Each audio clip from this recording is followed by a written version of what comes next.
everyone. Welcome to At Home with Sally. I'm Sally Clarkson, and I have the biggest privilege in the world to be with so many friends from all over the world who join me every week to listen to my stories, inspiration, biblical encouragement, and I am just so glad that you're here today. Thanks so much for joining me.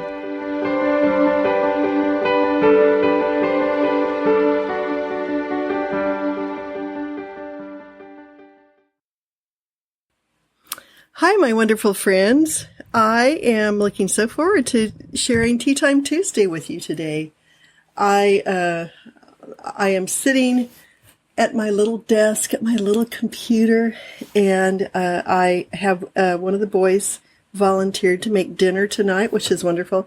I trained all of my children to make dinners. It's so wonderful when I go home this summer. Nathan and Kelia, I'm a pretty good cook. But Nathan and Kelia cook for me almost every single night. And it's pretty wonderful because sometimes here in Oxford, even with Clay likes it when I cook. He likes it much better than when we go out to meals. And besides the fact that it feels free because you don't have to pay for the check at the end of the meal. But I sometimes get really tired of trying to figure out what everyone else in the world wants to eat that night. After probably having cooked about, 895,000 meals. So is anybody else with me on that? I do like to cook in theory, and I especially like hospitality, but the relentlessness of trying to think of what everybody wants every night. Oh my goodness.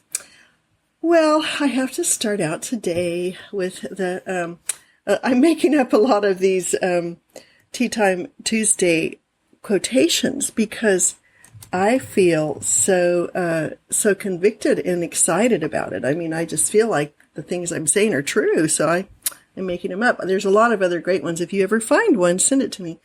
I love it when people send me movie recommendations that are outstanding because I need to know them, or some new book that you've read, or some new quote that you have, whatever. It's just fun for me to hear from you. But anyway, the quote today that I was thinking about, it goes along, whoops, there's something that just fell, with my story today, is inspired ideas begin with a strong, hot cup of steaming tea. Genius follows. I think that sometimes over the years, as I look back, one of the reasons that I loved falling in love with tea times, Jauses in Austria, was because tea kind of gives you an excuse. Well, I'm so sorry, I can't work right now. I'm drinking tea. Or no, I can't wash the dishes right now. This cup of tea is waiting for me. So it kind of gives you an excuse to stop. And I will admit that sometimes it even works with coffee. I'm a great lover of coffee too, but I'm not going to call this Coffee Time Tuesdays. I'm going to call it Tea Time Tuesdays with a little bit of coffee thrown in. But anyway, as I look back at the last week, you can see the beautiful picture I have here today. After 4 days of constant busyness at the conference, and the reason, my friends, that I walked an average of 18,000 steps 7 days in a row. Can you imagine my poor feet? 18,000 steps. I walked about 7 miles each day. Is because when I walked to the church, and then I walked home to help Sarah with the kids and to take care of them. And then I would walk back to church. And then I would walk to the grocery store. And then I would walk back to church. Oh my goodness, I wore myself out. But after 4 days of constant busyness at this academic conference I told you about, caring for the grandkids amidst the time, one of my family had COVID, got it the day before the conference, had it all the way through. So I had to in a time when I didn't think I was going to make meals or do groceries, I had to go get groceries, make a meal, be sure the invalid had some, something to eat at least once a day. Anyway, in the midst of it, we were searching for a house, met realtors, and working through the details for our next visa with lawyers, which I am still doing. Keep praying. They gave us the wrong visa. Anyway, So I was drained to my toenails. I just was kind of like, my brain was all fuzz, but with all these academic things to think about, as well as all the other things in my life. And so early one morning, I even pondered it the night before. Early one morning, I made a quick decision. It was a wise decision. I told no one. They all thought I was somewhere else. I snuck out of my house. I betook myself to a lovely breakfast in an outdoor cafe. I love being outdoors in the summer in both England and as well as Europe because, oh my goodness, they have these outdoor places with little flowers on the table, and then it's just so nice to breathe in fresh air. I hate to tell you this, but my about average temperature in the day is 65 to 75 at the most. Though next week we are getting up to 94 degrees. And I'll still have to walk places. And there is no air conditioning here. So it's the hottest, I think, that's setting records that it's ever been. But anyway, normally it's wonderful to eat outside in the summers because it is pretty cold and damp and rainy and blustery, and the cold penetrates my old bones. And so it's lovely to sit outside and to eat a little meal. So I sat there and I breathed in peace. I breathed out chaos and stress and all the anxieties that you collect when you're involved with other human beings. And then I just centered myself for an hour, and I jumped back in at the end of the hour into the wild of my life. I want you to look at the picture. I've gotten used to these funny-looking poached eggs that they throw into boiling water with just a tablespoon of vinegar. It kind of holds them together. And today, of course, as you see, I had coffee instead of tea because I hate to say it, but I've never found a restaurant, maybe one or two, who does tea as well as I do. And finally, my life began to be centered. Ideas flowed and peace ruled. So, my friends, take time for yourself to sit, ponder, and sip, and you will find that the genius of your life might follow. So, I'm kind of getting emotionally used to thinking about this flat where I'll be moving. The biggest issue is that I will be coming back right before I'm launching my next book. I will be in the thick of moving from one house to the other, starting a new position at a new church, and also there's no furniture in the other house. So whereas my house here was furnished, there is no furniture there. So I will count on my ingenuity. I think that maybe at my age it's getting a little bit more stretching to think of filling my little house with wonderful things, bought at a bargain, of course. But anyway, it is amazingly close to cafes, stores, restaurants, a little convenience grocery store. And if I'm not careful, it is so close to those places, I could gain 100 pounds quickly. So I'm going to have to resist easy food, and I suppose I will have to cook. Anyway, so I was thinking, you're going to think I'm crazy a little bit, but you know that already. But I was thinking one of the things I wanted to tell you about today was that there's a park. My house right now is about, I would say 7 or 8 minutes from this park. My new house around another corner from there is only about 3 or 4 minutes from this tiny little park. So I decided to go and sit there the other day when I was waiting for one of my kids on Saturday. And I've told you before that I love life by bench because it's a walking lifestyle here. Strewn throughout many different places is a bench. And in this little park, it's a small park. It has a lot of flower beds in it, but it has 4 sizable benches strewn throughout this little corner where the park is. And so I thought, I'm going to go try that little bench because I bet that I will use it since I'm so close. And you won't believe this, but I also found that behind my tiny little grassed area behind my fence in my new house, there's a hidden park bench. There's a hidden bench, not a park bench. So I am going to have many places to go. Let me tell you why benches are so much fun. I was sitting there the other day and I jotted down all these things. I literally was there 15 minutes waiting for Joel to come meet me. He was somewhere else. And as I was sitting there, I heard 4 different languages because people here in Oxford are from all over the world. There was a mama pushing a baby a baby in a stroller that was crying. Can't read my writing. I wrote it all down for you. There was an airplane going overhead. You could hear whatever an airplane sound is. I heard birds chirping, and I live near the train station. And so there's this kind of, there's a way that the wheels squeal on the train tracks when it's coming into the station. Or something like that, So the train was coming along. Do you like my sound effects? Anyway, so I was hearing the train. I was thinking how I've gotten so used to the train sound that I don't even notice anymore. But it does kind of make me want to get in it and go on an adventure because I love riding on trains and I love going on adventures. And I was looking up. There was a breeze flowing through these extremely tall old trees, and all the leaves were kind of dancing down to the ground. And there were red geranium baskets, about 8 red geranium baskets hanging down from the porches of an apartment complex right in my eye view.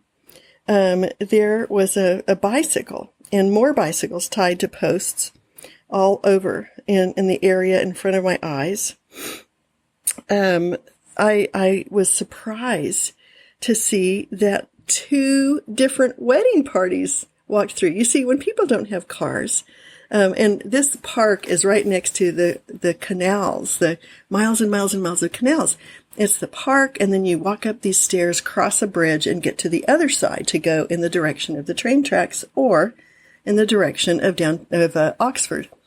And so all of the first wedding party that came by had on very formal clothes, and they're giggling and laughing, walking over the bridge, walking into the park, and then walking around the corner. And it was so much fun. And then the second wedding party that came through, several of the women had dyed their hair that bright pinkish red. And they had all done it together, and they were giggling and laughing. And of course there were flowers, and there was an old father and carrying a little boy, a grandfather, I supposed. And so I thought, I have such a life here. And when you live in bigger cities, when you live in a place where it's highly populated, which I do, you realize that your life is so very different. I like being here because for many reasons, but I like being able to make friends with my neighbors because we all sit out in our driveway, in our bench, and we wave at each other, and we talk to each other, and we got to know each other. It's George and Elizabeth. Elizabeth is 88 years old. She is the most spry, active, alive person that I almost know. George teaches English as a second language. He's a professor that is older. And he's just always helping me. We're loaning them our 10 folding chairs that we bought for our Bible study tomorrow night because we're going to have a street party for all the neighbors who are old people like us. Anyway, for the neighbors in the neighborhood, and we are loaning our chairs, which thrills them to death. But anyway, I thought, I should probably tell you about some of my life. I wish you could go with me to my market. I have an open air market on Wednesdays, and I have this man who is from Iran, and I know his name isn't John, but many of my friends, both from Iran and from China, change their names to English names so that people can pronounce their names. And so John keeps saying, "You come to me, tell me when you're going to be here," because I've been traveling a lot. And he said, "I will bring you the best Iranian rice. We are the only people who know how to do it." So next Wednesday, John is bringing me the Iranian rice. And I go to my vegetable and fruit person, and I got fresh strawberries, blueberries, and cherries this week to die for. They're so good. And every week, at least once for lunch, they only have this a couple of different days. There is this amazing woman from China, and she makes fresh chicken dumplings. This is an outdoor market, and it's really so much fun. And then there's another favorite booth I have, because you know that I lived in Poland for a while, and my friend Carol. Did you know that the Pope John Paul's original name was Carol? And I tease with my Polish friend because he said, "You cannot imagine how many mothers named us after the Pope. I am one of many Carols." And so every day, every week when I go there, I get a loaf of his focaccia bread with rosemary and salt crystals and sea salt. And then I slice it open, usually on Sundays at noon, and I sprinkle cheese in it. Sometimes I put a little ham in it. And so every week we have the grilled fresh focaccia bread with some tomato soup. It's an easy Sunday lunch for me after church. Anyway, I just thought, it might be fun for you to know what I do in my life, but also that this little bench where I sat the other day is kind of hidden. It's not obvious to all three of the other benches. Oh yeah, I forgot to tell you too. There was a whole group of men, yelling men, playing something like shuffleboard at the very end of the park near the canal boats. And, it would be quiet, and then I'll go, yay! Anyway, so that's a slice of my normal life on a Saturday. But anyway, another thing I was thinking about that I wanted to tell you today is I'm working on, as usual for me, several other book projects, and I haven't decided if I'm going to use this yet or not. But I've been looking at studying the golden age of children's literature. And I would highly encourage you, and I'll be telling you a little bit more about that as I go. I would highly encourage you to read some of the books that come out of the golden age. It's books like Little Lord Fauntleroy and The Secret Garden and Heidi and Just David and Pollyanna, and there's so many more, The Wind in the Willows. But what we don't realize sometimes, we're so caught up in our culture that we don't realize, as I look back at the golden age of literature, there was a time before that when it was thought in parenting circles that children are to be seen and not heard. That you need to keep them quiet and put them in their nurseries, where all the kids live in one room at the time. And that they were kind of secluded oftentimes, especially from the upper classes, but also in middle classes. They were kind of just supposed to obey, but, you wait until they're a little bit older and then they'll become real human beings and you can talk to them. But in the golden age of children's literature, this philosophy started blooming, and it was in cooperation with, as you look back at history during that time, it was when there started to become factories and people started needing public schools because they needed a place to put the children. When all the people were working at the factories, it was my mind just going blank. It was the time when there's this revolution within all of the factories and all of the homes. Instead of being at the farm, people were now working in the factories. And so they needed to start these schools. It was also a time of great unrest. There was civil war. There were wars in different parts of the world. There was a time when that Charles Dickens also wrote during this time, and he wrote about the poverty and the starvation of the poor people. And so you have many different things happening. But what happened, which is really kind of amazing, the values and the morality of most of the people during the Victorian period, and Queen Victoria lasted so long, but it came kind of after 10 or 15 or 20 years into her reign. But there was a big change in the printing press, the ability for a printing press to make more high quality art pieces in illustrations in books, and also a more beautiful script for the books. It was just easier to print. So what you have surging at this time in history is this time when artists started to emerge and when writers started to write, and there was this new philosophy that said that children, it was right before Charlotte Mason. It was, it was during the time of Little Women, and people began to say children are brilliant. I think they were rightly recognizing that children are human beings made in God's image with a great capacity to think and to know and to idealize. And so, the morality in most of the classic children's books was virtuous and true and conservative and old-fashioned, if you will, in a sense for children. But these books, these gorgeous books, started to be printed, and they had the most, it was novel to have an illustrator who, there were no illustrators for children's books before this. There were no children's books. Can you imagine for thousands of years to not have books to sit down with your child and read? And so this was an amazing time. And we're going to just say, I've read different articles different ways, but we're going to say about the 1850s to right before World War I.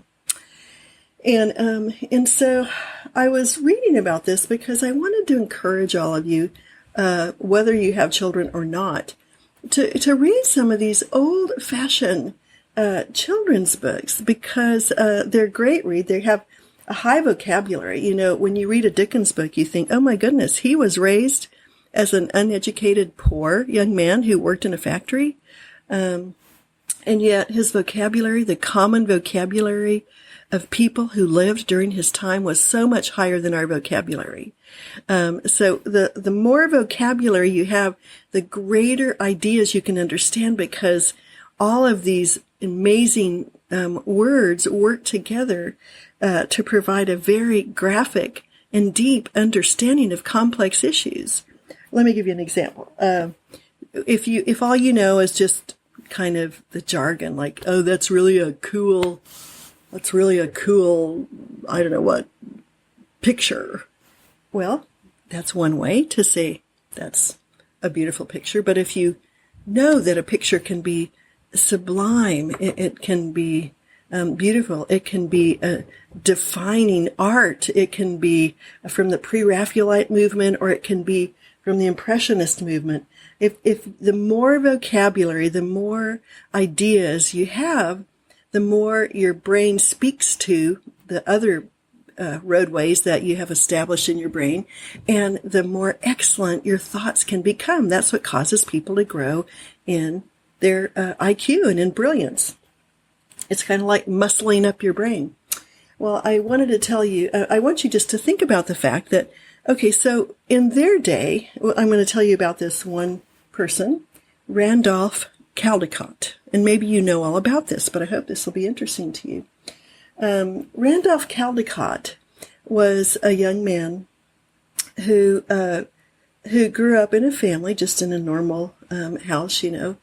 And he was born, just to give you an idea, in March 1846.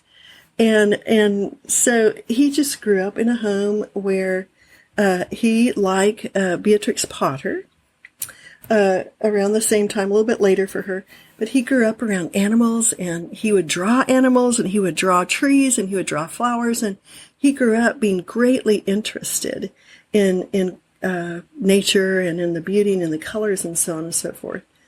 And he grew up in Chester, and his father was an accountant. He had 13 children in his home. He was from the first mama. And anyway, so he told his father that he really believed that he wanted to become an artist. Well, up until that time, they hadn't had illustrators, artists who made a living by painting children's illustrated books. And so he was encouraged by this evidence of his ability, that he might actually be able to support himself in art. And so he quit his day gig, his job, and moved to London at the age of 26. Well, when I was reading that, I thought, that's just about Joy's age. Joy just turned 27. But he moved there. He took initiative. He became a successful magazine illustrator working on commission. And then he started doing all sorts of illustrations for other people. And eventually, it's just amazing what he did. But eventually he became famous because he started doing these nursery rhymes when people had never had illustrated nursery rhymes or these gorgeous books for their children that opened their children's imagination. And at one point, I think it was that he sold, like about 800,000 of these nursery rhyme, beautifully illustrated books. And so he became a successful artist. It took him risk. It took him faith to move to the city, to try hard, to work hard. And I was thinking, that's like my children right now. Joel has all these dreams of his compositions and his music, and also teaching people theology at the same time. And he's also a fiction writer, and Joy loves writing. All my children love writing. Imagine that, because they grew up on books. And what I want you to understand is during that time, they had to take a risk. They had to step out in faith to do what they did. And so in our time, what might you do? What has God put in your heart to do that you might recapture some of the old goodness, the crafts? People used to knit things and crochet things and make masterpieces to hang on their walls. And they used to develop these beautiful gardens, and they were people who understood herbs. They were, what I mean is, in your time, what might God have you do? Are you a writer? Are you a mathematician? I don't know what. Are you a creative? But you can always do these small things, but you can also read the stories of these great people like Randolph Caldecott, and inspire your children to say, I wonder in your lifetime, Caldecott had a skill and he practiced. It says in Proverbs that a wise man will go before kings. Well, what ended up happening to Caldecott was he ended up dying at an early age before he was 40 years old, and his friends and people were so impressed by what he had accomplished that they got together and put their financial resources together, and they named an award called the Caldecott Medal after Randolph Caldecott. He never even knew about all of this. And the reason I, as I'm reading this and studying it and thinking, how might I use this to really help the people in my arena? I'm just learning, but I'm passing on to you what I'm learning again. I've read about it before, but now I'm interested in it again. But I would highly encourage you to look up history or just lists of the golden era of children's books, because when you read your children these amazing books, they're going to shape their imagination on these beautiful pictures. One of our favorite illustrators was Arthur Rackham. And of course, we also liked, oh my goodness, I'll have to look her up later. I'll tell you about all the other people later. Maybe I'll start doing one a week.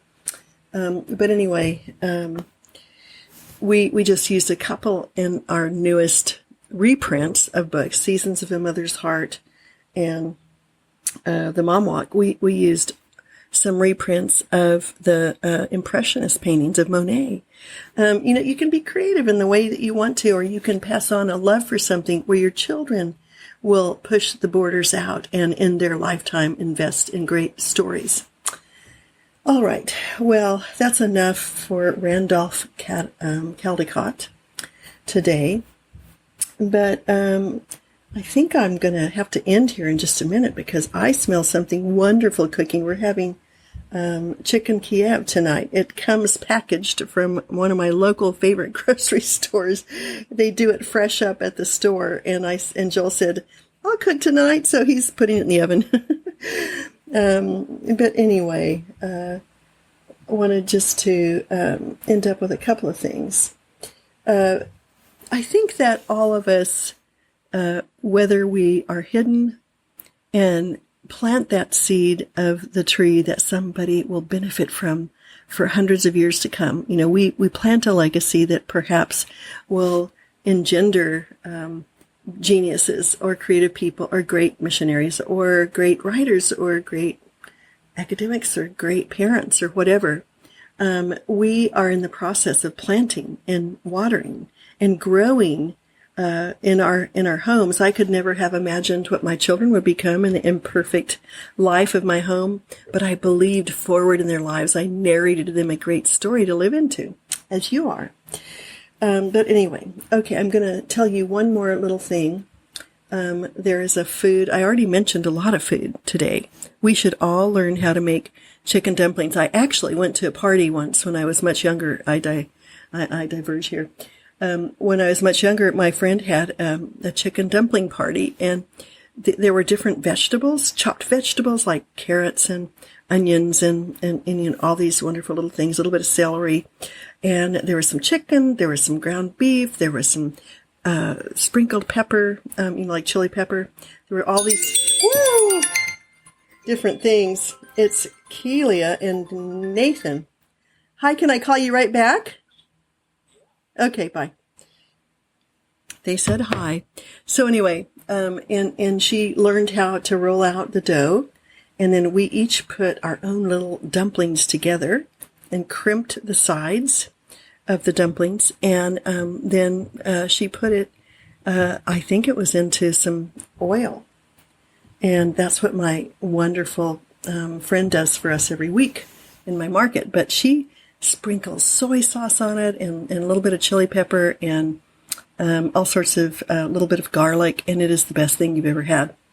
But anyway, so that is my recipe for the week. And I might have told you this before, but there is an album, and if I've told you it before, maybe it needs repeating. But there's an album I've been listening to lately on Spotify for music. And there's two albums actually that I'm going to mention. But one of the albums is the music from The Village, if you have ever heard the music from The Village. And it's just gorgeous. And then there is another set of music that I've enjoyed, and I don't know if you can find the right one or not. Good luck, because I don't have time to write it down because I have such a crazy life right now. But it's an instrumental from Wuthering Heights, and it's very haunting and beautiful too. You have to know that I listen to a lot of music without words when I am creating, writing, or doing something like that. So anyway, well, my friends, as I end this, it's so nice to be back to Tea Time Tuesday. Share it with your friends. Tell me what you would like me to talk about, though I might start doing some more stories on these great people who were writers and creators, and they dreamed of influencing and changing the minds and educating children through the greatness, the beauty, the goodness of the stories that they told. And so I would highly encourage you in your own homes to take the opportunity to read out loud, just for fun, some of these great stories, because they will inspire you. Let me pray for you. I hope you have a great week. I was going to read a little scripture to you. I think I might grab my book if you can wait one little second.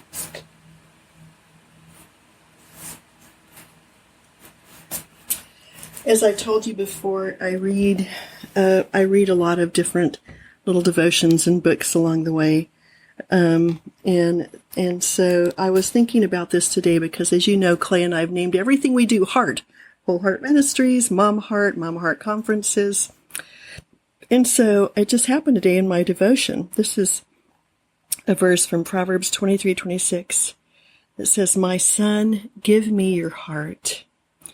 And in Deuteronomy 5:29, I love Deuteronomy. Parts of it are just absolutely amazing because it talks about how much God longs to bless us, but we have to obey him.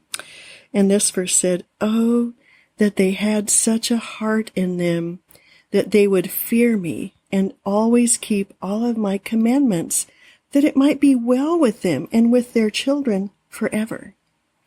And I was thinking about that. It's important for us to know in this very battlefield of a world where when people do evil, they are in rebellion against the love of God.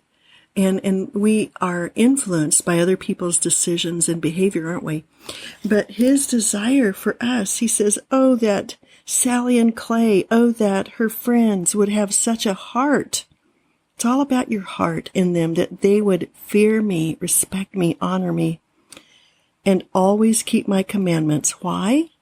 Because when you keep the commandments of God, it will be well with you and with your children forever. Because God, as a good father, just like us, has taught us the things that will take us forward and give us emotional, spiritual, and bodily health. So I pray that this week you will be able to love God in what you do from your heart. Not perfectly, but from a diligent heart. You have a whole lifetime in which to grow. Give yourself grace and move forward into the life that God wants you to have. Father, bless my precious friends. Keep them in your hands. Encourage them through your word. Give them inspiration through stories. Cause them to have such a sense of your blessing, of your reality. Lord, it's a pretty dark world, and I can only imagine what just like in the time of Daniel, that the angel said, "We were trying to come to you, but the battle was great." And help my friends to know that you have us in this time that we might, in small ways that become big ways, cultivate, plant seeds of righteousness, live faithfully, nurture, grow ourselves, learn to be steadfast, and that we will have stories to tell of how you kept us in faithfulness and how it inspired our children to be faithful in their lifetime. Lord, we just love you so much, and I thank you for good-smelling food. I thank you for the delight of beauty and the delight of summer flowers and the delight of the rainbow that was out in front of our house yesterday. Lord, you are a God of favor, and I thank you for showing us the remnants of your creativity every single day. Bless my friends to see it, I pray. In Jesus' name, amen. All right, my friends, join me again next week. Join me at sallyclarkson.com. If there's anything I can do to encourage you, I've been taking some ideas from people. Someone wants me to talk about what it's like to grow older gracefully. Someone else wants me to talk about teenagers. Others want me to talk about adult children. And of course, there's always the ones in between with young babies. But anyway, I'm pondering what you want me to talk about on Tea Time Tuesdays. And I hope that all of these places, my membership, my blog, my all the places where I have friends who help me, and my podcast, that I pray and hope that it's a great encouragement to you. Thank you so much for your letters, your notes, the things I just can't get to right now. They are keeping me going forward. I send my love to all of you all. Bye-bye.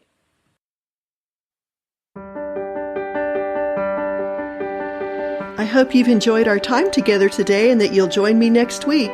Be sure to look for more inspiration on my blog at sallyclarkson.com. Thanks for joining me. Bye-bye.